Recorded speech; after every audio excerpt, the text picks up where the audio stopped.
Yeah, is that good? It's okay for now. Yeah, because I disappear in the dark. You know. No, you don't. But I'm glad I had a white on. In any case, you can see the shirt and the scarf. Mm.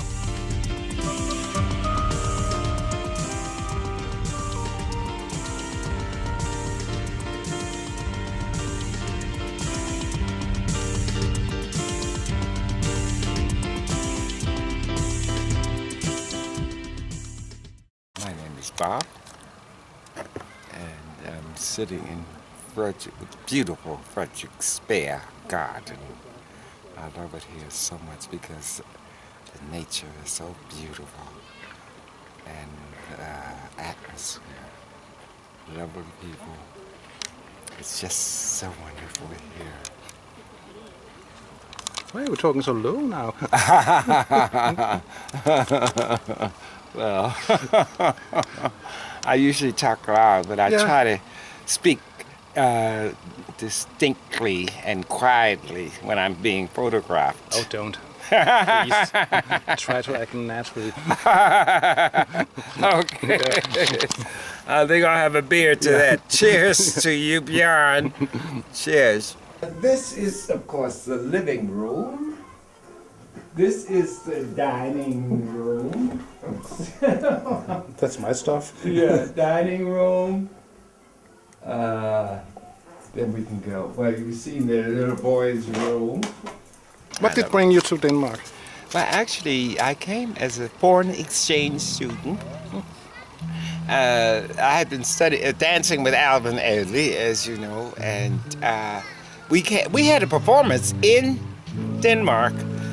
And the last performance we had, I happened to meet the love of my life. And I decided to stop touring with Alvin Ailey and stayed. And we moved together after 3 weeks of knowing each other. This, of course, is the playroom for adults. As we call it. Yeah.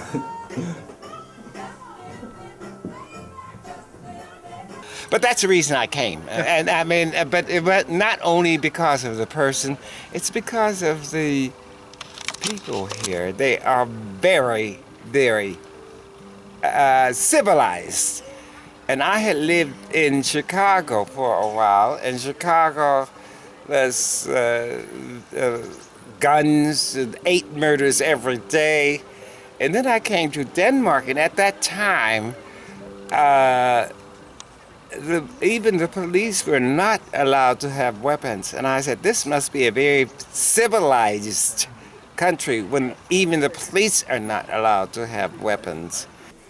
This is the little junk room where I keep all of my junk. And this is, of course, a shower there. And this is my computer. And this beautiful lady there is the mother of my godchildren. The Danes, there where I live, they welcomed me with open arms from day one. And especially the children, because at that time I had a large afro hair, and children would always come up and they would always want to put their fingers in my hair. And then they would touch me and see if I, it rubbed off on them. But they were there. Guys, we're having a wedding here, so I have some people in, and would it be okay to find some other spot? Yeah. Yes. My door. Excuse me, that door is open. I forgot to lock it. Yeah. Hi. We were rudely interrupted by a wedding, but that's okay. This is a large park, and we don't mind moving. So here we are again in another cozy corner. Oh, this is Oliver. He's a policeman from Chicago, and he was in a competition at that time. But he's a policeman, and his name is Oliver, and he is one of the person who inspired me to start working out. The first job that I got was picking strawberries in a planter scooter in Lynge, which is a little bit outside of Allerød. And after that, of course, it was a summer job, and I was going to school, so I got that as a student job. And then after that, I saw an announcement in the Litterød newspaper. They needed a Arbeitsdrang. Now you can see I have a lot of placards. I love it because this apartment is the high ceilings, and I like to cover them up with everything. I covered this door with this picture of Ronaldo. And, just various. When I'm in the kitchen, I like to look around and see the various paintings and photographs of what's going on in my life. I'm going to open this window a little bit because it's so... This is a view from the kitchen. Now, at the time, I didn't know the language, of course not. But working with these guys, I had to listen to what they were saying because they had to tell me what to do. And I had to listen to it, so I learned an enormous amount of the Danish language, speaking with them, working with them. And because they were older guys, none of them spoke English. And they helped me a lot. I was going to school in the evening, and they would often ask me in our lunch hour, well, what did you learn in school yesterday? And I said to them, well, yesterday I learned that the danske vejr omskifteligt og lunefuld. And they laughed. And I said to them, was there something wrong? And they said, yes, du skal bare sige, den danske vejr noget lort. This is my godson, Andreas, and this is his twin sister, Maria. Oh, beautiful. Yeah, oh, they're gorgeous. Well, they're mixed. Their mother is Afro-American and their father is Danish. So they got the best of both. So after that job, I saw the announcement in Politiken, and they were looking for kontorfunktionærer. And I said to my friend, I'm going to apply for that job. When I came into the office, there was a lady named Fru Rasmussen, and she looked me up and down, and then looked at my CV, and she said, well, it says that you are American, but it didn't say that you were black. I said, what does it make any difference? She said, oh, no.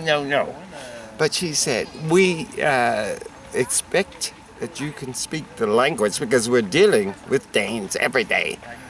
Bob's cabin. And it's you. No. Now, that's not a real monkey. I don't know where they brought that in. So then she said, well, we will hire you on a 3-month basis. That is that if we're satisfied with you, you can stay. If you're not satisfied, you can leave within that 3-month period. And I said, okay. And that's, of course, with everybody. So I ended up staying, and I ended up working there for 14 years. It's me again, taken in the bedroom. Mm-hmm. Some girl said, oh, you're naked? I said, no, I do have a chain on. Yeah. You're fully dressed. Yeah, exactly. I became very good friends with Fru Rasmussen later on, and she told me at a Christmas party, she said, you know what, Bob, had you written that you were a neo, black or Afro-American, whatever the expression is at that time, we never would have even considered your application. And so I said, well, she said, but I'm glad you are here. We are glad that you're here because we found out that you're just like us. I said, bravo, thank you, Fru Rasmussen. And we became the best of friends after that. Oh, I like this one. This is nice. Yeah. Black and white. And this was it taken in the dining room. Oh, yeah. In bed. I was born in Pittsburgh, Pennsylvania. Now, Pittsburgh, Pennsylvania is on the east. Actually, it's right next to the state of New York. Oh. Just west of New York. So it's on the east. New Hampshire, is that up? Yeah, that's up north, north of New York. Yeah, okay. Exactly. Yeah. So. And what kind of family was you raised in? A middle-class black family. And I say middle-class black. Of course, we are black, but middle-class black people have a lower class than middle-class white people. So my parents, my father supported the family by working for the United States Steel Industry in Pittsburgh. And he worked very hard. And he had other jobs. He worked as a shoemaker, and he worked as a chauffeur. He was like driving Miss Daisy. He was a chauffeur, shoemaker, and worked in the steel industry because he had these 4 kids, and he wanted to give us the best, better than his background. My mother, even though she had 4 kids, she also worked outside of the home. And I was wondering, because I said, being a mother of 4 kids, that's a job in itself. They were very religious. They took us to church every Sunday. It wasn't anything about, oh, I have a headache or a stomach, I can't go. We had to go. And we were very active in the church. My brother and I were in the Cub Scouts and Boy Scouts and Eagle Scouts in the church. We sang in the choir, which meant that we were in that church nearly 3 or 4 times during the week, plus on Sunday. And that was a lot, but I loved it very much because of the communication with the other parishioners. The preacher was very, very lively. He was one of those fire and brimstone preachers who told it like he saw it.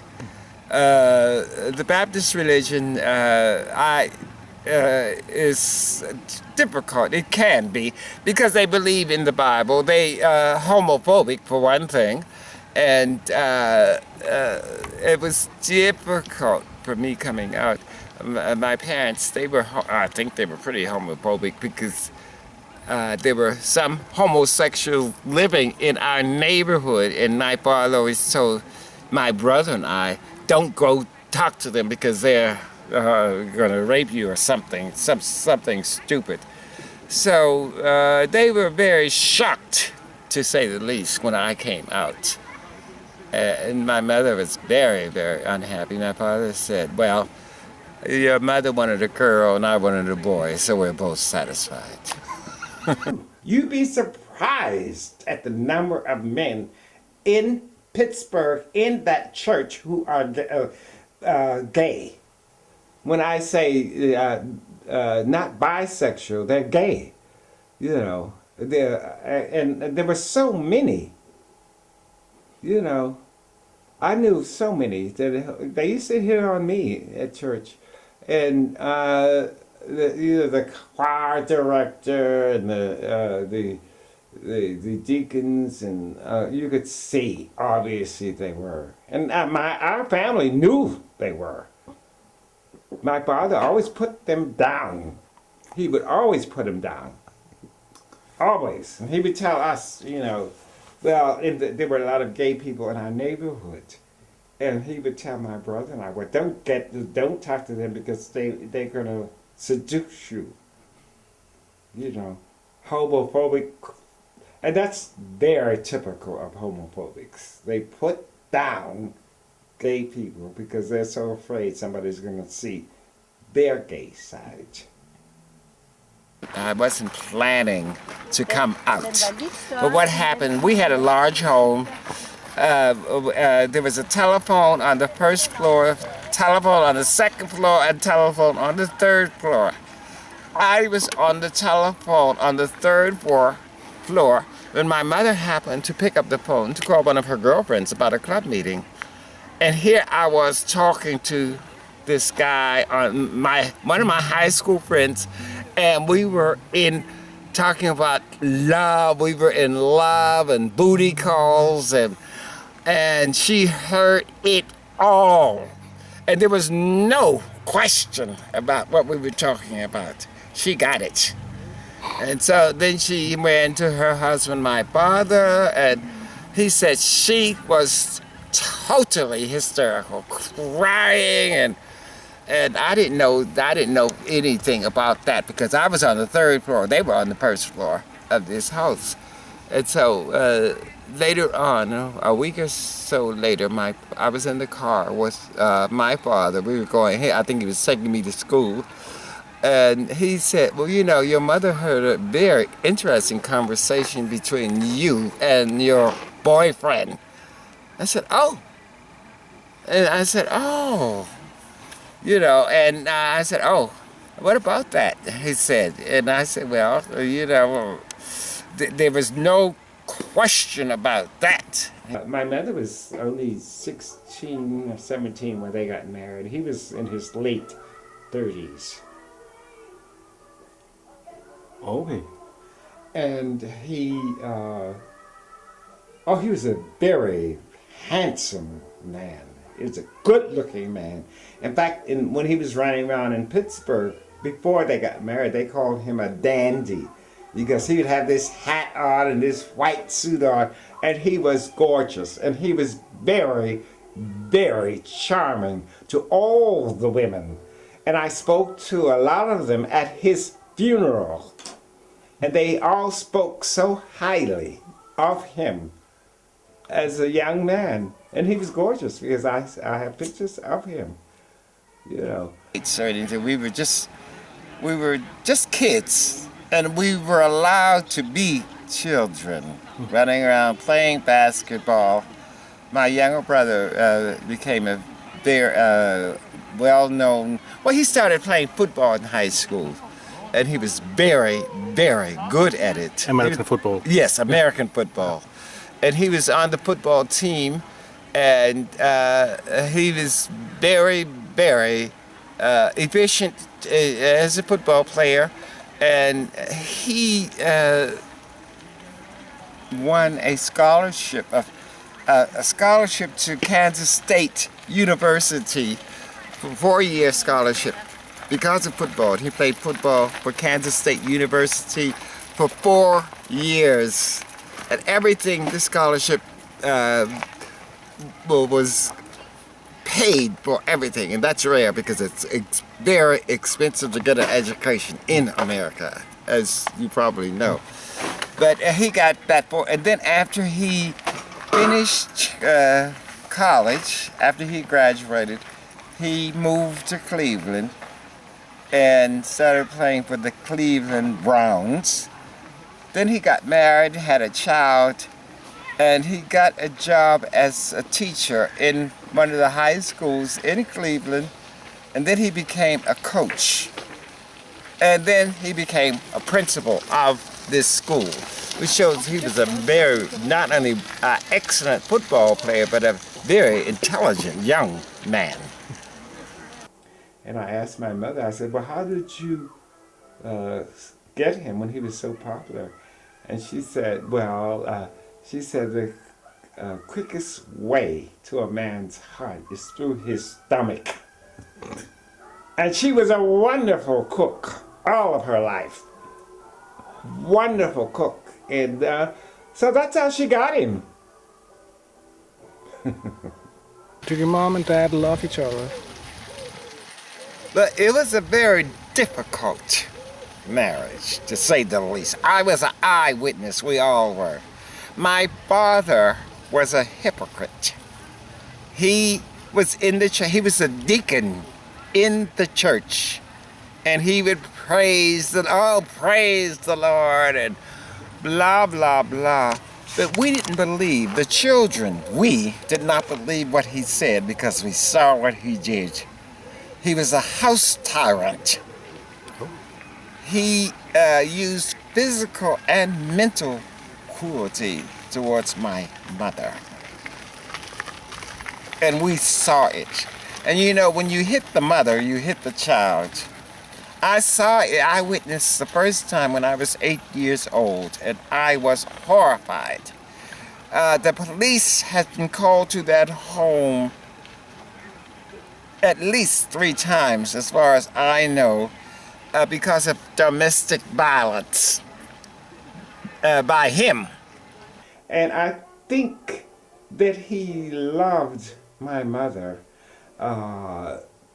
in his own way.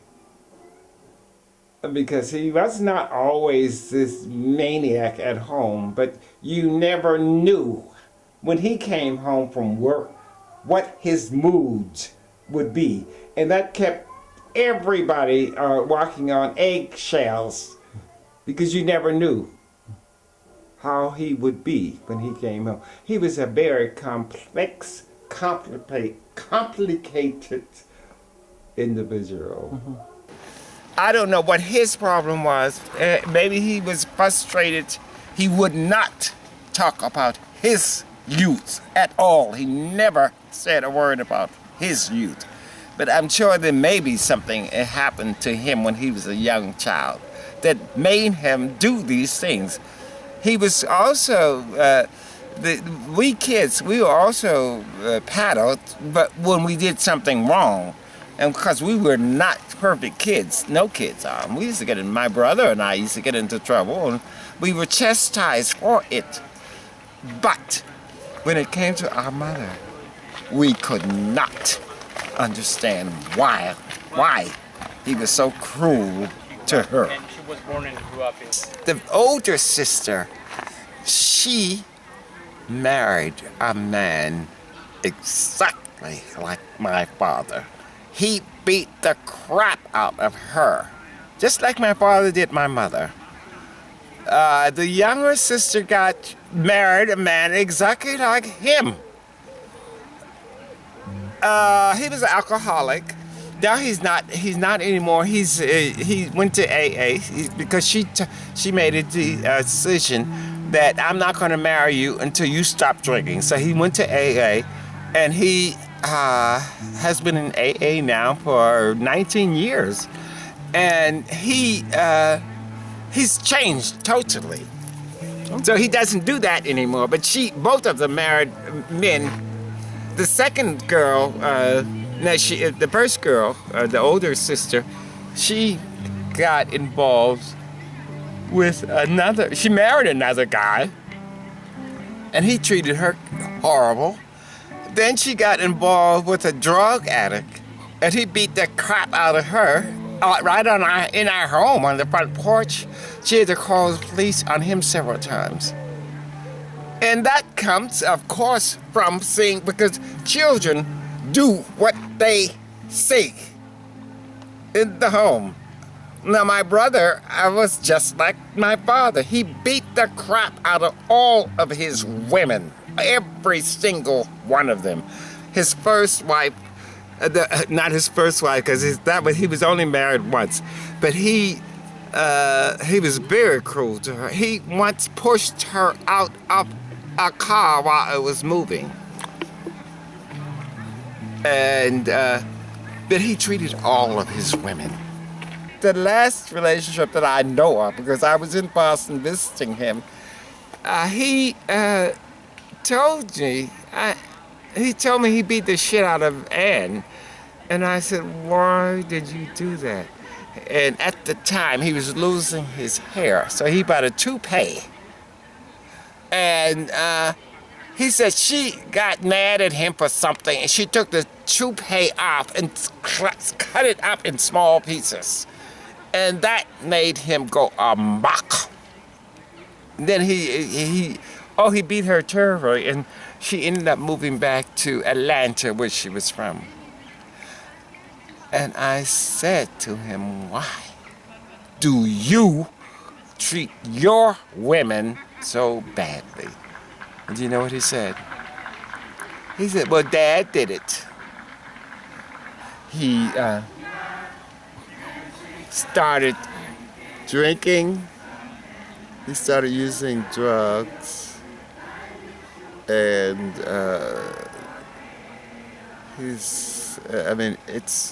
then he started womanizing. He was a womanizer. He had several kids with several different women. During his drug days,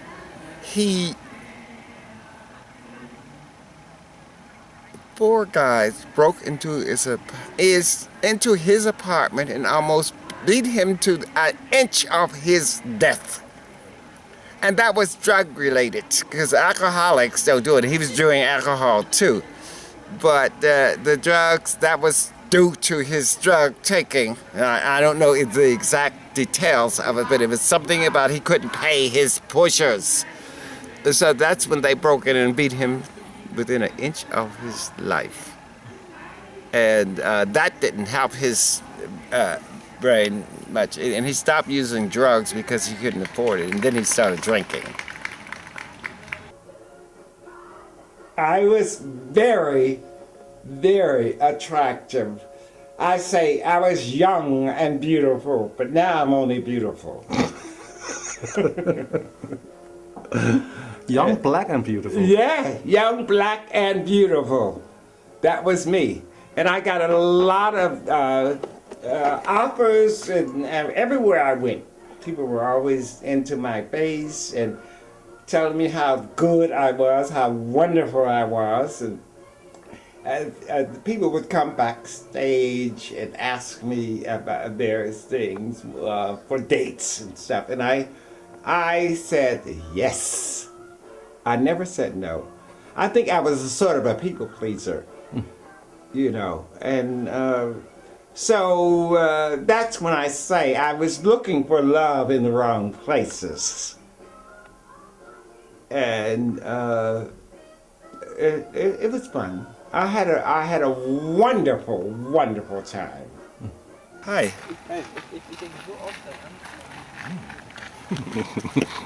Couldn't help that. Excuse. I understand that. It's cute. The kids over here, so they smile. You never know what they're thinking. No. But anyway, back to serious now. I think I'll have a cigarette now. And in my dancing career, we danced all over the world, and we went to Mexico also, and I had an affair with a young Mexican boy, and I decided that I wanted to stay there for a brief period of time while we were there and learn Spanish, but I learned everything but Spanish. I learned how to drink tequila, got drunk every day, and almost missed several performances because I was high or either drunk. And I wasn't one of the best. Alvin Ailey was on my ass all the time because I wanted to party. When we came to these foreign countries, I wanted to get to know the natives of the country. So I wasn't that good of a dancer. I didn't get fired, but I left the company because I did fall in love.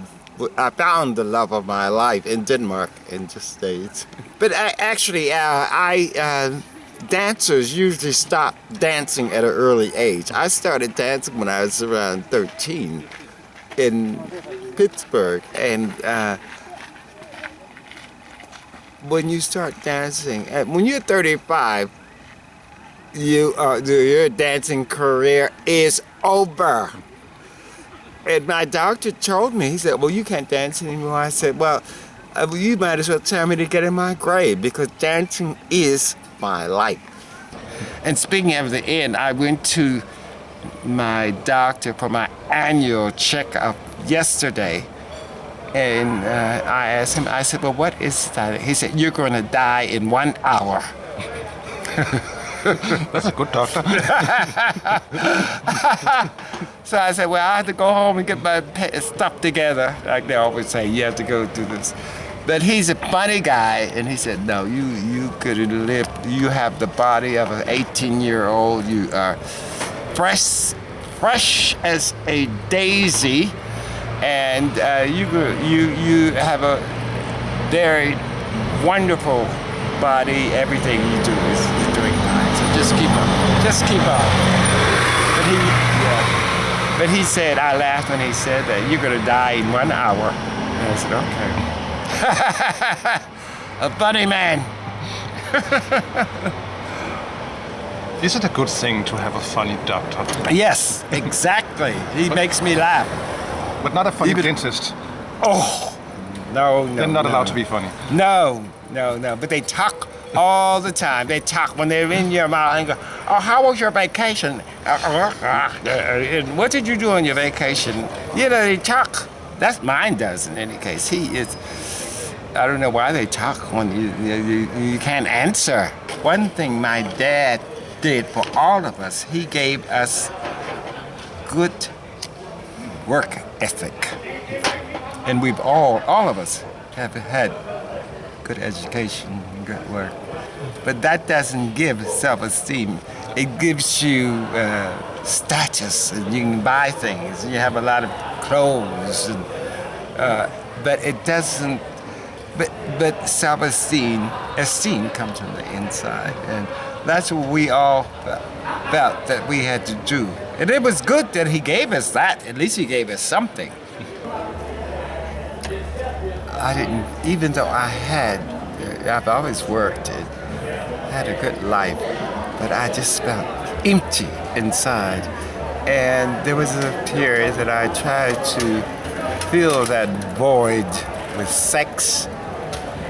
I tried to fill it with booze. And it was hopeless. I could not do that. And I had to learn that I had to work on me inside. I did not have to do all of these things just to be fulfilled. I didn't need all of that sex and excitement. But I thought, oh, that's the way to live. But it wasn't. So people knew you were gay when you were young? Well, they found out I was gay before I knew I was gay. At that time, they said I was a sissy. I didn't know what a sissy was. Yeah. And, they would always talk about how I walked. You walk like a girl, you throw balls like a girl. There was always something, and then they started calling me Roberta. And, I tried to go to my father, and he said, well, you do act like a girl. You walk like a girl. You talk like a girl. Not only was I mobbed in school, I was mobbed at home. Mm-hmm. That did not help my self-esteem at all. I got no sympathy at all from this man. And, but he, I always thought it was me, but it was all four of us. He didn't like any of his children at all. He didn't like his wife. I don't think he liked himself. He never told any of us in his entire life that he loved us. None of us. Sweet. It's not nice, because you grow up feeling unloved. It wasn't easy, and I didn't have any gay icons. I didn't have anybody. I didn't know any gay persons except the ones in the neighborhood, and I wasn't allowed to talk to them. So I was very lonely. our parents made sure that we went to integrated schools, mainly because of the fact that they knew that the black schools were inferior to the Caucasian schools. So they lied with our address and said that we lived at this address so we could go to the integrated schools. There wasn't that much racism in the schools, but I can remember that there was always the black kids stuck with the black kids and the white kids stuck with it. There was really, even though we were in class together, but we were not friends with them outside of school. When we were growing up small, I think he liked us, but as soon as we started getting opinions, we were brought up to, in that thing, they said children should be seen and not heard. So we were not allowed to say anything, to give our opinion about anything. We weren't even allowed to look like we wanted to disagree with them. And that was a terrible way to be brought up.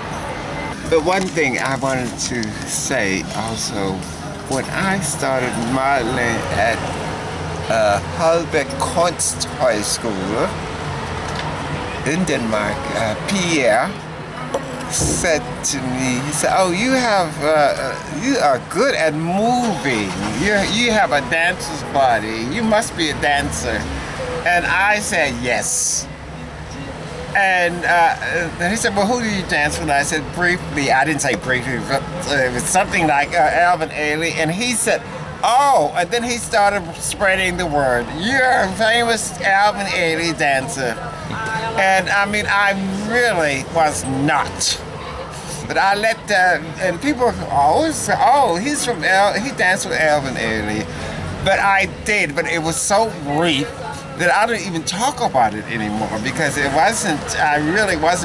was never a lead solo dancer.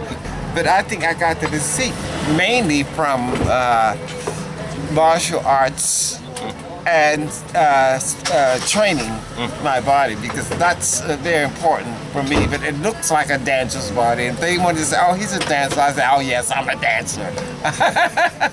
When I was dancing, I never felt that I was good enough.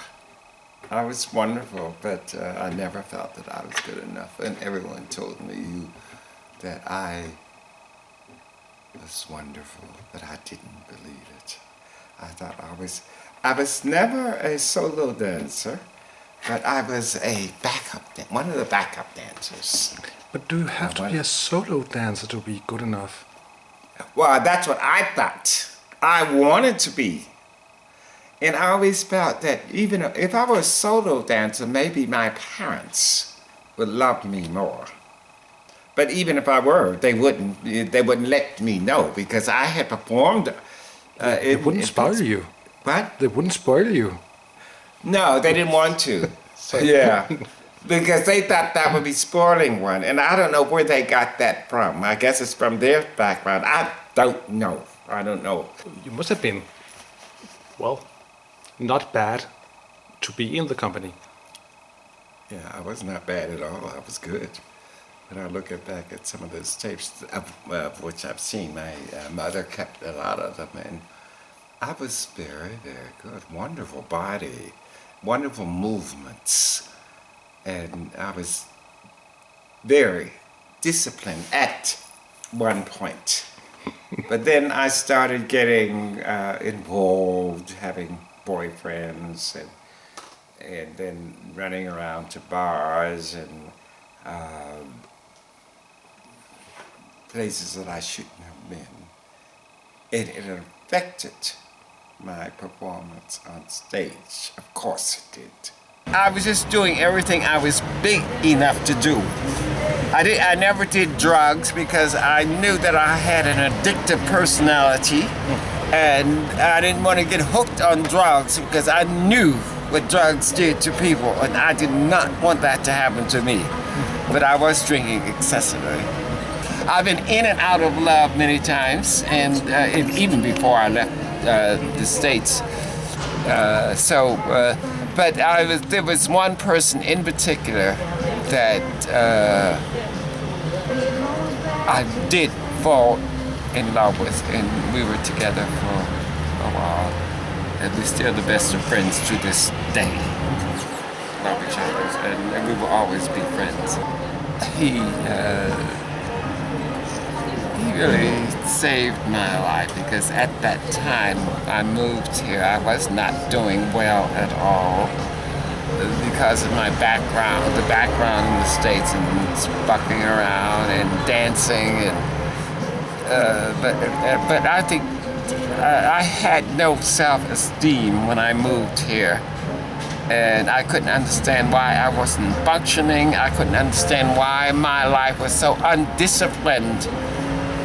And I considered seeing a psychiatrist, and he said, well, don't go to a psychiatrist, talk to me.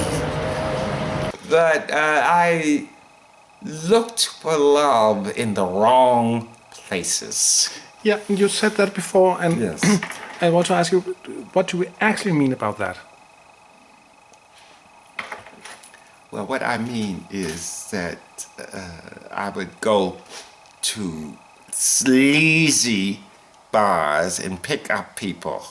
Is that wrong? Yes, well, it was wrong for me because it never worked out. Only joking. And these persons used and misused me, and I allowed it. So if people told you you were good looking, Oh, I was beautiful. yeah, but if they did, it was a yes from you. Yes, exactly. If they whispered in my ear that you're so cute, and you are this, and you are that, I believed it. But maybe it was true, I don't know. But they didn't treat me the way you treat a human being. And I allowed that. And that's one thing I don't understand.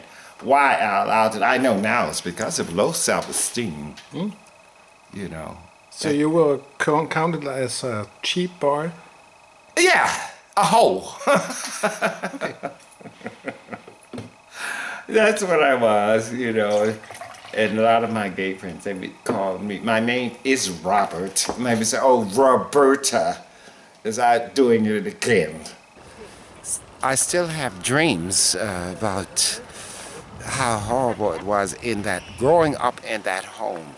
And I am so happy that I was able to leave at an early age. And I never went back to live. I've been back to visit them several times. And my mother visited me here in Denmark. She was the first one in the family who did. And my siblings have been over here in Denmark, and cousins, and everybody loves it here. And they all say, I understand why you live in such a lovely country. And people were so nice to them everywhere we went. And my friends, they welcomed them with open arms everywhere. Because I was working, but when I worked, they would go pick her up, take her to lunch. And she just loved it. And she wanted to stay. But she was to have been here 2 weeks. And she stayed 5 weeks. And the only reason she went back was because my father had a heart attack, fake heart attack. And she went back to take care of him. And 2 years later, he passed away. And I went to his funeral, but I didn't shed a tear. Because I didn't hate him, but I hated everything he represented. He knew the price of everything and the value of nothing. That was him. I wanted to put that on his tombstone, but they wouldn't let me. Well, one thing about black men, they're not supposed to be gay. That's a white thing. That's what they thought. And so they always...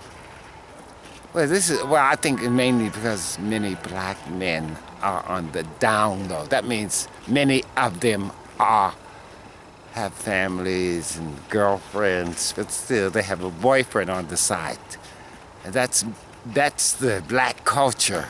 Because if you're black, you're not supposed to be gay. And that's, I don't know where that came from, but it's a fact.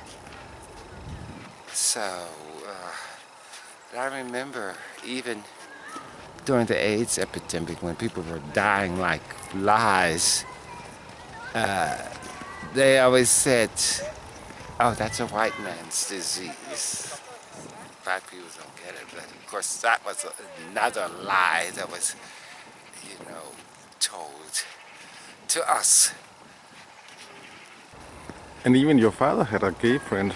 Yes, well, he had a gay friend. There was a lesbian in our family who he loved, and he had a gay friend. His gay friend was at his funeral, and he was very, very sad. I don't know whether they were lovers, but they were very, very close. Even though there's some people who have maybe done me wrong, but I don't believe in resentments, because having a resentment against anybody is like eating rat poison and hoping that they will die. And most of the time, people you have a resentment against or hate, they don't know or they don't care. So I don't believe in having resentment or hatred in my heart, because it kills me. It will kill me. It's not good for me. Alcohol is a part of our history. It's a family disease. My mother there were 9 kids in her family, and all of them, except 2, were alcoholics. So it's a family disease. It stays in the genes. Was your mother too? There were rumors that she was. My sister said that when she had to go, because she was diagnosed with Alzheimer's, and she had to go to a home for elderly people because they couldn't take care of her. But my oldest sister, said that they found empty bottles of bourbon whiskey all over the house, gin. So she was a secret drinker.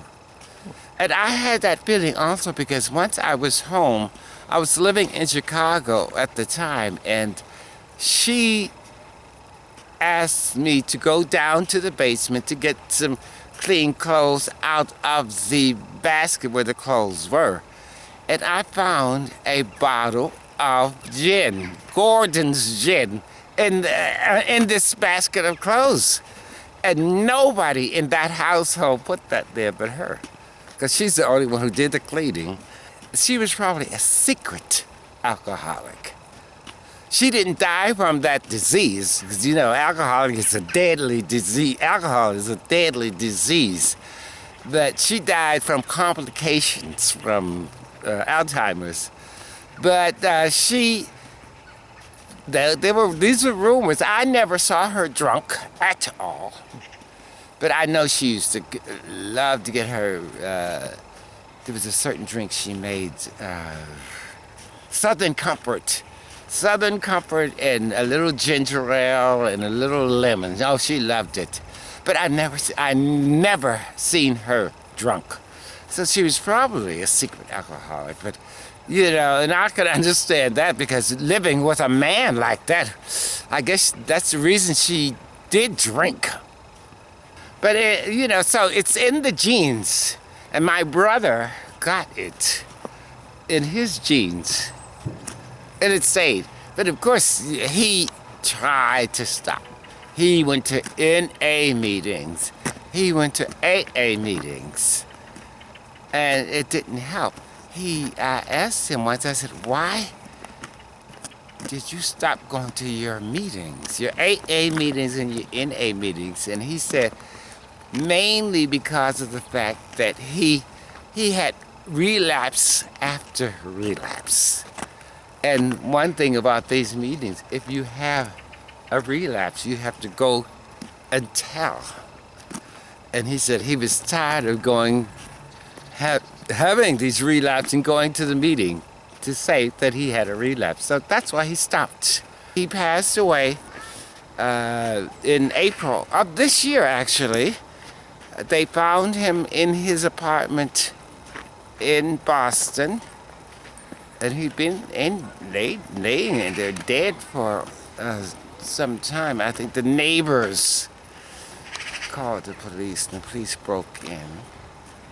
I guess they broke in. Otherwise, I don't know how they'd get in. I don't know how the Boston police are. But they found him dead. And there wasn't an autopsy. But the last time I saw him in November of last year. And he wasn't well, and I said to we took him to the airport, and I said to my younger sister, I said, he's not going to be here very long. The way he was walking, his attitude, he was drinking like a skunk. He was in Pittsburgh for 5 days. He was drunk every single day. He refused to wash. He stunk of alcohol and of just not being washed. He smelled like a bum. You told me that your mom had a boyfriend at a certain time. Yes, she did. It was a very brief affair because my father became impotent at an early age. And she was taking pills because she was on a diet all of her life. And she was taking some I think it was speed pills, whatever, so she could lose weight. And then these pills increased her sexuality. And then at that same time, my father became impotent. So she did have a boyfriend, but it was very brief. But you told me also that your brother told your father. Yes, my brother, he did. Because all the kids found out about it. I knew about it, and my others. But he went to my dad and told him that she was having an affair with a family buddy. His name was Buddy. And he was very close to our family. And I don't know, he was evil, my brother. That was a horrible thing for him to do. That's why, but anyway, my father did not believe it. So he didn't punish her? No, definitely not, because he didn't believe it. Your father was a strange man. He was weird. But my brother was weird too. Because why would he tell him? Why would he say that? I knew it, we all knew it. But he took it on himself to tell my father something like that. Without even talking to my mother. So he was evil. That was evil. And without reason? Without reason. Except the fact that he's an evil son of a bitch. That's some kind of reason. Yeah, well, I guess I don't know what is in his head. Only God knows what's in his head or why he did that. But he was evil up until the day he died. The last time I spoke with him, he was so rude to my little sister, my younger sister. He stayed in their home in Pittsburgh for 5 days, and he was drunk every single day. And that was to the funeral of my older sister, and we went. On the day of her funeral, he woke up and stole a bottle of vodka out of my younger sister's cabinet where they kept the booze. She had it locked. She didn't know how he got in. But he drank a whole bottle of vodka before going to the wedding, at the funeral. The funeral was at 1 o'clock. he not only drank a bottle of vodka, but he had a lot of extra drinks. So needless to say, he was drunk as a skunk when he got there at Harvard. No respect at all. And it was very embarrassing because my sister was very popular. There were a lot of people at her funeral. There were family from all over the states at this funeral. There were church members. She was a member of the church. And all of her church members there, and there he was, drunk as a skunk. And family members too. That's not okay. No, it's definitely not okay. Let's go and have a beer. Yeah, okay. He gave us all the material. We had everything. We went on summer holidays, we went to camps. My brother and I were in the Cub Scouts, Boy Scouts, and they bought very lovely clothing for us all. I think that's where all of us have the love of clothes. We love clothes, and my younger brother did too, and the two girls. So we had everything. When you were seeing all this scout thing, did they know you were gay at that time? No, definitely not. Did you know? Well, not really. I think I started having sex with boys when I was in camp. But, so I think I did know. I'm pretty sure, but I wouldn't accept it. But I did have my first relationship with a boy when I was, I think around 10 or 11 years old. But it wasn't sex, it was really touching. You know. That can be good. Yeah, it was lovely. Yeah.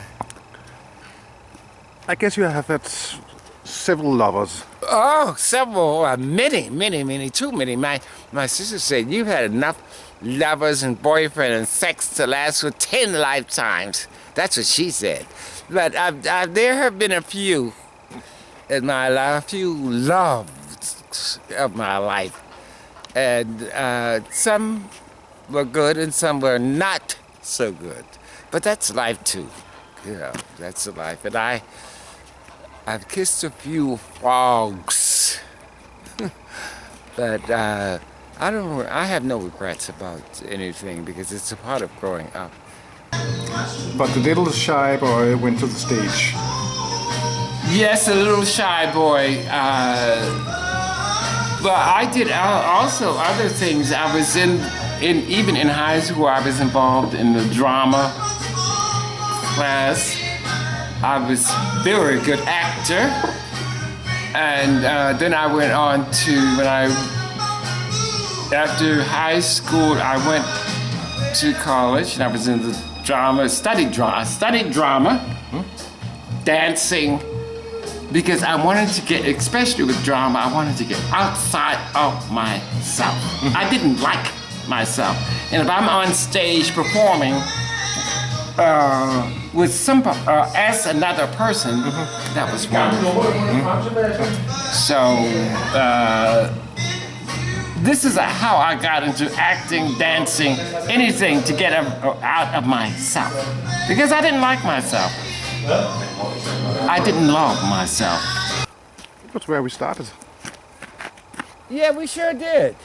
Yeah. So now we're back. Yeah, we're back. Yeah, that's what and it was in this beautiful summer day and all these young, beautiful guys running by. I couldn't concentrate on what I was saying to you because of the beautiful sights running by. Oh, these cute guys. I can't concentrate. Excuse me. Excuse me. I wake up every day happy. And people ask me, well, why do you do that? And I say, it's because I choose to be happy. I choose to be happy. Every day, of course, does not go as well as I want it to go. But I choose to be a happy person, and it works for me.